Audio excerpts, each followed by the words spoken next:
Kalau seorang istri berbuat baik kepada suaminya sampai suaminya ridho kepadanya, 8 pintu surga akan memanggil dia. Maaf ya ibu-ibu, nanti jangan ada yang komen, lihat-lihat dulu dong suaminya Ustadz. Ya ngapain saya ngelihat suaminya? Kan dulu yang milih ibu sendiri yang milih. Jadi tidak bisa kita mengatakan lihat-lihat suaminya dong, tidak bisa. Lalu itulah ujian kita masing-masing. Kalau ada di antara kita masih susah meminta maaf, istri kita masih susah meminta maaf. Terlebih lagi ketika banyak lucu-lucuan di sosial media, dan saya tuh khawatir Pak, lucu-lucuan itu akan menjadi sebuah pembenar. Oh, jadi wanita itu memang begitu. Lalu akhirnya tidak mau keluar dari lingkaran fitrahnya yang bengkok itu supaya menjadi lebih baik. Anak khawatir bahwasanya akhirnya kita dapatkan betapa wanita yang simpel meminta maaf itu menjadi sangat susah dan sulit. Karena lupanya wanita kepada 8 pintu surga yang dijanjikan oleh Allah kepada wanita yang mudah meminta maaf. Jadi kalau orang laki-laki ketika dia menikah lalu karena Allah, maka dia harus paham kalau terjadi satu masalah, dia tidak akan pernah ego dan tidak pernah gengsi untuk meminta maaf pertama kali. Kenapa? Karena tidak ada kalah dan menang dalam pernikahan. Tidak ada kalah menang dalam pernikahan.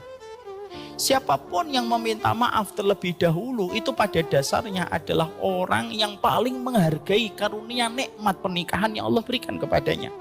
Lalu dia tidak mau pernikahan itu hancur karena bisikan syaitan.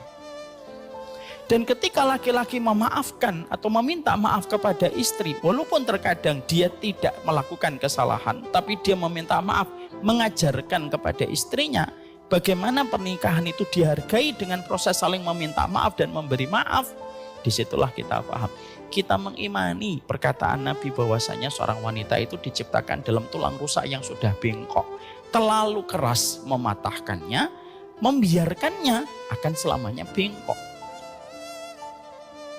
Jadilah laki-laki yang mudah ngasih ridho kepada istri kita. Dan jadilah seorang wanita yang tahu tidak ada puncak tertinggi dalam pernikahan kecuali mendapatkan ridho dari sang suami. Bapak boleh marah, bapak boleh kecewa, bapak boleh nada tinggi kalau pas lagi marah ketika memang dibutuhkan. Tapi ridho tetap kita tidak pernah cabut dari istri kita. Kenapa Ustaz? Apa kita ridho Pak, ibu dari anak-anak kita masuk neraka gara-gara kita pelit memberikan ridho kepada istri kita? Apa kita tidak sedih melihat anak-anak kita sedih melihat ibunya itu terancam neraka gara-gara kita susah memberi ridho? Marah silahkan Pak. Kalau memang kita memang butuh marah-marah, tapi yang bijak. Marah yang sifatnya mengarahkan, marah yang sifatnya meluruskan. Tapi jangan pernah mengatakan dengan kata ancaman ridho. Karena itu akan mempengaruhi apa yang dia lakukan untuk anak-anak kita Pak. Jadi kalau istri kita sudah kita ancam, saya tidak ridho, anak khawatir. Terus anaknya gimana?